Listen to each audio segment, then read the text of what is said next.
Good morning, everybody. Here we are yet again with LoSihiyeh Mishakela, both versions. I think we're going to do this version today, and I'll let you guys know as we continue if we're going to switch back to the other one. Okay, let's do this. So, yesterday we covered the 10th chapter.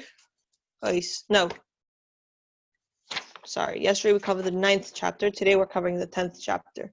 And I tried to be as careful as possible about how I explained it, because we have to remind ourselves that this is talking about someone who is already doing all the good and right things, and that they are feeling that inspiration. They're feeling the children, right? So as we said, thoughts are the parents, and the more you think about something, which is so funny how many non-Jewish or not specifically Jewish, speakers these days, motivational speakers, and they all talk about the importance of changing your thoughts, and it's amazing. It shows it's Mashiach times, because it's for a long time in the outside world, they were all talking about, follow your heart and, follow your gut and all these things. And now a lot of them are starting to say and starting to realize how absolutely crucial it is to change your mindset.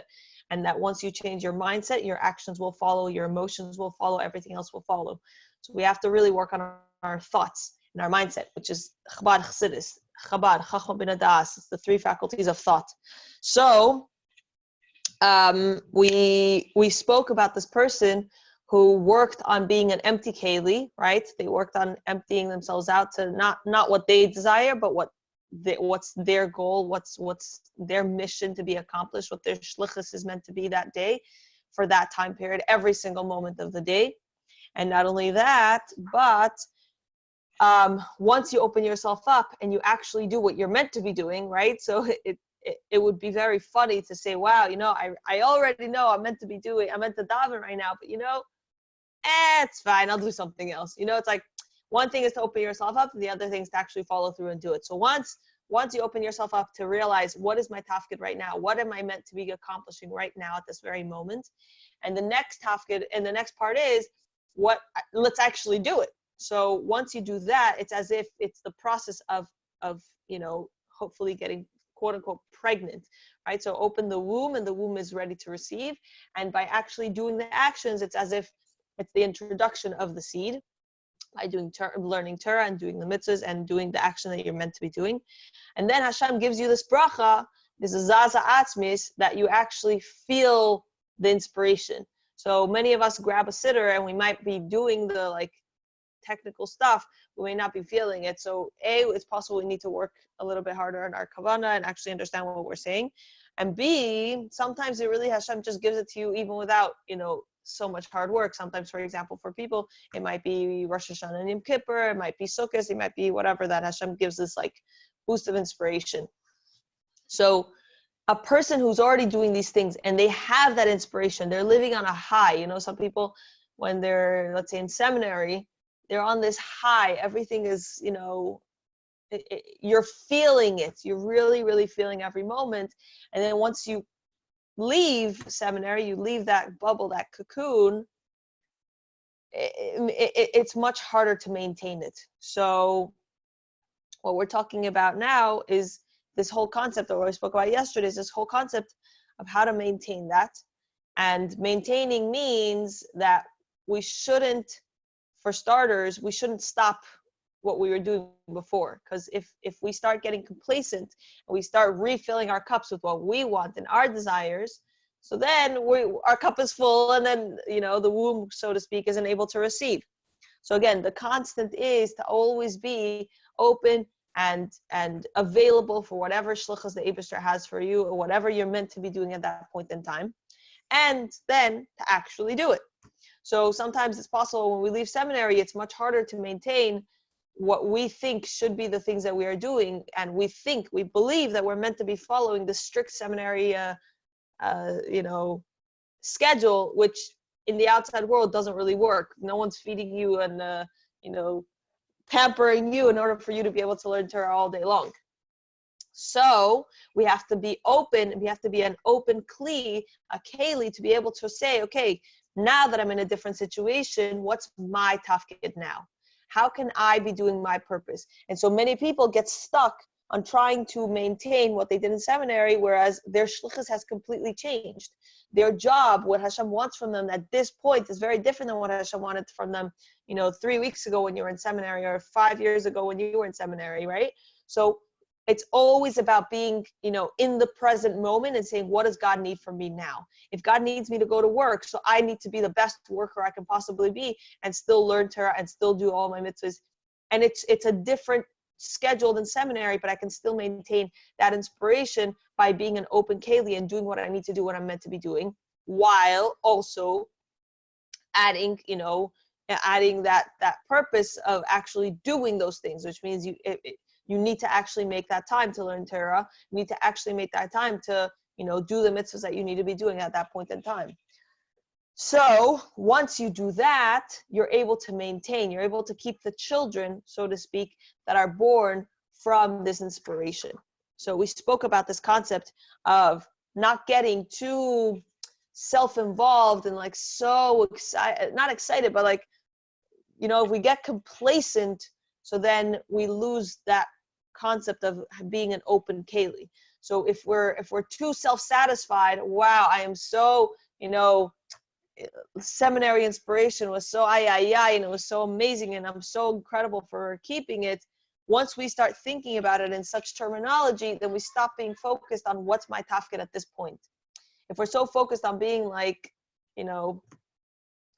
so amazing, so then we stop being sensitive to what's needed from us at that point. So that was basically our last, and that is called, according to this translation, it's called someone who loses their young, right? Because that person gave birth to emotional children, so to speak, and now you have to maintain them. You have to keep that inspiration going. You have to keep working on it. So again, if you're not there, not you personally, but I'm saying if a person isn't there yet, they're still at the stage of whoa, what do I need to be doing here? So then there's no point in, you don't have to be getting into these things.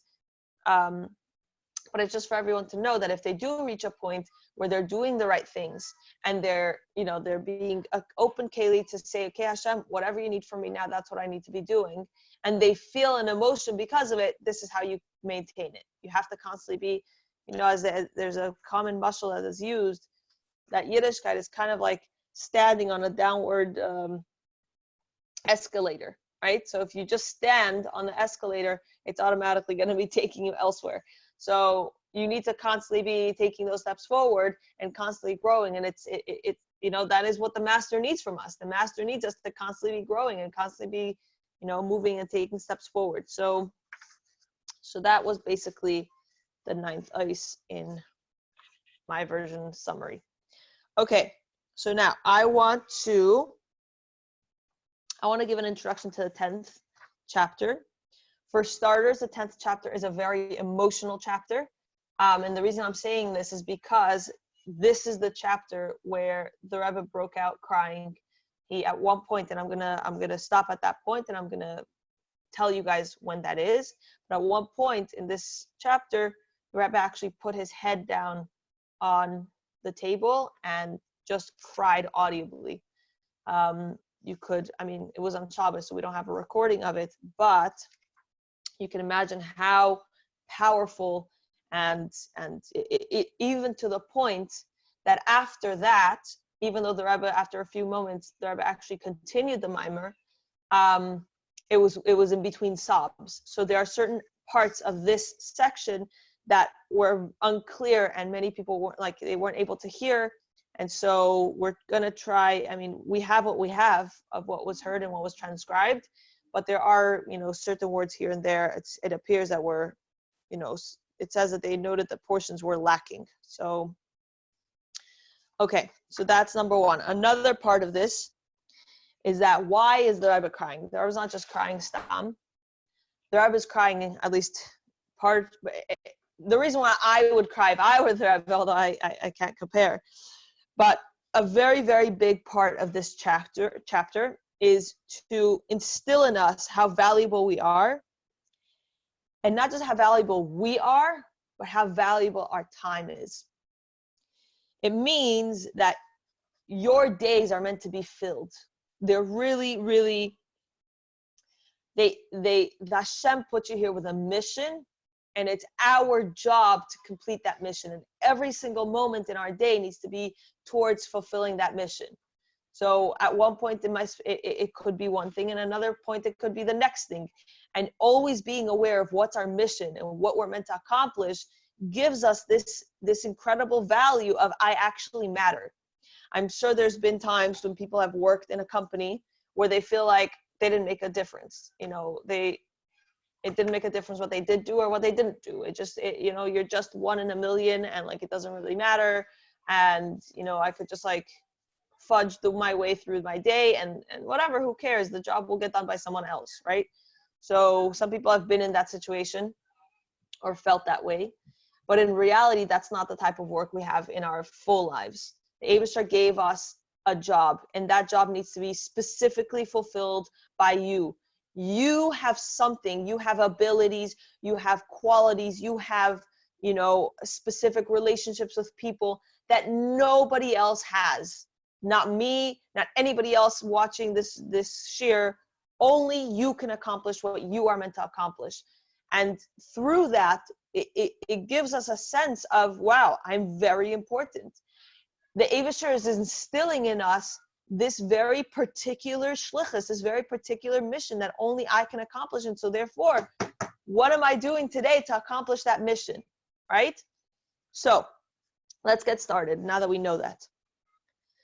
Okay, we're on page 160 of Lessons in Sefer HaMaamarim. The pasuk cited originally continues, I shall fill the number of your days. This is the advice given to prevent feelings of self-satisfaction from arising. To explain, when a person contemplates that he has been given a fixed number of days, as implied by the pasuk, days were created. In other words, every person has been given a fixed number of days, no more, no less. Then every day, every hour, and every moment, he must carry out his divine service to fulfill his mission in this world. That is huge. We all have a fixed number of days, no more, no less, and we are meant to fill them. We're meant to accomplish the mission that the Eibusher gave us to do in this time period. The time when the person carries out his divine service is also significant, because just as the material substance of the world must be elevated and refined, so too must its time. For time is also a creation, and every moment in the existence of the world at large and the individual existence of a given person was brought into being by Hashem with a specific intent and purpose. So the Eibusher didn't just create time.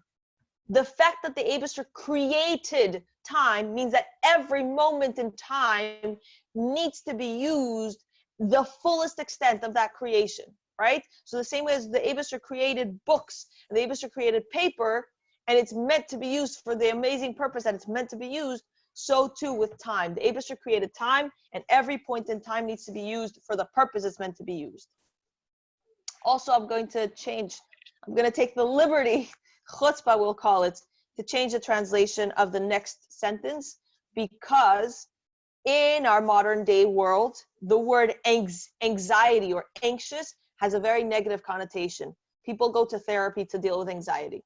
So when I looked at the original Hebrew and I compared between the two translations, I would much rather use the word preoccupied. Okay, so if you have a pencil around, I would change that to preoccupied. Okay, so he is most preoccupied about this, so preoccupied that he has no opportunity at all to think about matters of his own spiritual level.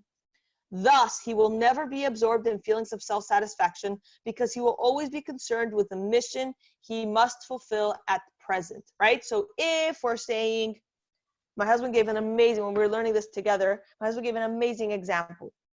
So imagine that I hate to make it personal, but yeah, I'm going to make it personal. Sorry, guys.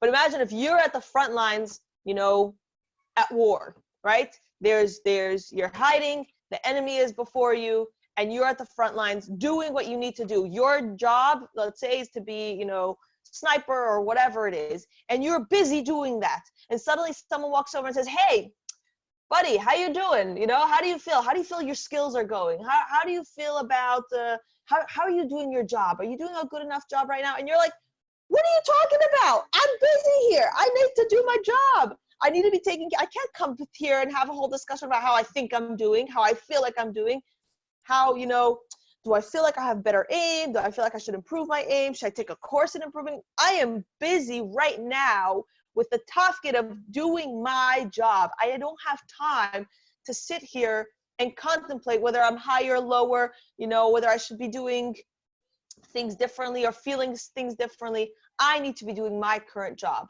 So that's all of us. Right now, we're at the front lines. We are the soldiers that are here right now. Especially, we can appreciate this after the insane amount of fatalities, so to speak, that we've dealt with over the past few months due to this illness. We have the great zchus to wake up this morning because the Eibishter knows that we're still needed at the front lines. We are still the ones that need to accomplish the job that we need to accomplish, and that's why we're here. So therefore, we shouldn't take that, I'm not saying we shouldn't, but according to the Maamer, we should be so busy doing our thing that we shouldn't take that moment and step back and say, maybe, I feel so good about it. Not that don't feel good. I'm not saying don't, I'm not trying to, ruin anyone's parade. You should be proud of yourself that you're doing the right thing at the right time, but it shouldn't be like a whole, I've met people, I personally, okay, rewind. I'm going to use a different story. I once heard about a certain Rosh Yeshiva in a not Lubavitch yeshiva that would tell the Bachurim, so the Bachurim would come, they were not yet from, they're becoming from, they would come to this particular yeshiva, and at one point, the Bachur came to the Rosh Yeshiva and said, I think I'm ready to put on tefillin. I really want to put on tefillin. And the Rosh Yeshiva said, I don't think you're ready. I don't think you're up for that. I think you need to learn in yeshiva for at least 3 more months to really, prepare yourself internally for this concept of putting on tefillin. And the Bachur felt very sad. He felt very disheartened and he went back to learn. But after a few months of learning, the Rosh Yeshiva he said he still wasn't ready to put on tefillin, and it was like a whole big mess. And in the end, he's like, you know what? Maybe this whole Torah learning thing is just not for me. It's just not for me. So he left yeshiva. This is in Eretz Yisrael. And as he was, going with his bags, he was like, okay, that's it. I think I'm going to join the army. And as he was going with his bags, he had like a full-on coat and bags and things, and and like he had just gone through like the Tachana Merkazit in Yerushalayim. You have to like take off everything and like put it through the security thing, like whatever. And he was like, he had put it all back on, and he was just like schlepping all of his stuff to go to the army. And suddenly a Lubavitcher comes over and says, hey, do you want to put on tefillin? And this guy's like, what do you mean? I've been trying to put on tefillin for forever. My Rosh Yeshiva said I wasn't ready yet. Like, he was like all mishkama, but like, oh, am I supposed to? Am I not supposed to? Should I not? He did it. He took off all his clothes all over again. He rolled up his sleeve, put on tefillin, and that was like it. He said, why was I held back from doing the actual mitzvah, from doing the actual work I was meant to do just because I wasn't ready, right? So yes, I'm not saying jump head deep into like all kinds of insane things. You have to obviously do your job, and your job doesn't mean that you have to do the shlichus that somebody else has to do, which means that's possible that at this point in time, you need to take your time, your pace, and your job is to do these amount of mitzvahs, or these amount of, your schedule needs to be a certain amount in this particular way, whether it's taking care of children or whether it's, you have to set that time to work. You can't just like drop off work and like stop, and learn Torah all day long. Your job needs to be doing work. Your job needs to be taking care of your children. And that needs to be your job. not saying drop off everything and go do something else, right? What I'm saying is when you're doing your job, you need to be living while doing your job. You need to realize you're at the front lines of doing that job, and don't come and think, am I ready? Am I not? You know, a lot of people do cheshbonos, and not in our world, hopefully, but like they do cheshbonos whether they're ready to have kids. Once you have a kid, you know you're ready to have a kid. And so therefore you work hard. And you know what? It pushes us beyond what we're quote unquote ready. And it's hard. Having children is a very hard thing. Trust me, I know. But it just proves to you that you are ready. So I hope I did a good enough job at explaining this. But it's a very inspirational time. So let's continue. Okay. To cite an example, before he passed away, Rabbi Yochanan ben Zakkai told his students, I don't know on which path I am being led, right? So he didn't know which way he was going. The incident occurred on the last day of his life. When his students entered to receive his parting blessing, they found their master crying. They asked him the reason for his tears, and Rabbi Yochanan explained that he was concerned about his fate. He did not know whether he would be led heavenward or elsewhere. The Rebbe is focusing on the obvious option. Rabbi Yochanan was a righteous man who was never, on the obvious question, that's what I meant. The Rebbe is focusing on the obvious question. Rabbi Yochanan was a righteous man who, quote, was never involved in idle conversation. He studied for 40 years and taught for 40 years, serving as the leader of the Jewish people. How is it possible that he would have such a quandary? This guy is wondering, he's the biggest tzaddik of the time, and he's crying because he's wondering whether he's meant to be going, to Shemayim or Chas v'Shalom to go through the experience of Gehenna, Chas v'Shalom. Among the resolutions offered, Rabbi Yochanan was so preoccupied with the fulfillment of his mission that he did not have a chance to contemplate his own spiritual level. He was so committed and pressed and busy and preoccupied with the fulfillment of his mission every day, every hour, and every moment that he was not aware of what was happening with his own intellectual or emotional powers. Certainly, he was not aware of his state of his hidden soul powers. It is explained that Rabbi Yochanan was aware that he had conducted himself righteously in thought, speech, and deed. He was, however, concerned whether or not he had refined the inner dimensions of his character. Had he elevated them or merely ignored them in his striving to carry out Hashem's will in thought, speech, and deed? During his life, he had not confronted this question because, as explained above, he was too preoccupied with actually carrying out his service. At this time, as his life of service was drawing to a close, his challenge was to focus on this issue. Right? So we're saying, what are we saying here? We're saying that Rabbi Yochanan ben Zakkai, he was a tzaddik, gaon, the nasi of his generation. And why was he crying? Because he didn't know which way he was headed. What do you mean? You don't know which way you're headed? Yeah, it's like insane. What do you mean you don't know? You've been doing all the right things for all these years. What he's saying is, my whole time period, my whole lifetime, I realized that the Eibusher gave me a mission, and I'm supposed to fulfill that mission right here and right now. And so what did I do? I fulfilled that mission right here and right now. Did I sit there and I contemplate, am I ready for this? Am I not ready for this? Should I be putting on tefillin? Have I learned enough kavanas to be able to put on tefillin? Have I learned enough to be able to really daven? No, I davened. I was meant to learn, so then I learned. And I was meant to stop learning so that I could do my work. So I stopped learning so that I could do my work. I was meant to call my parents because that's the nice thing to do. So I called my parents at Kivud Avayim. Like whatever was next on his schedule that he knew he was meant to do, that's what he did. So now he sits 5 seconds before Chas v'Shalom, passing away, and he's like, "Whoa, I did everything I was meant to do.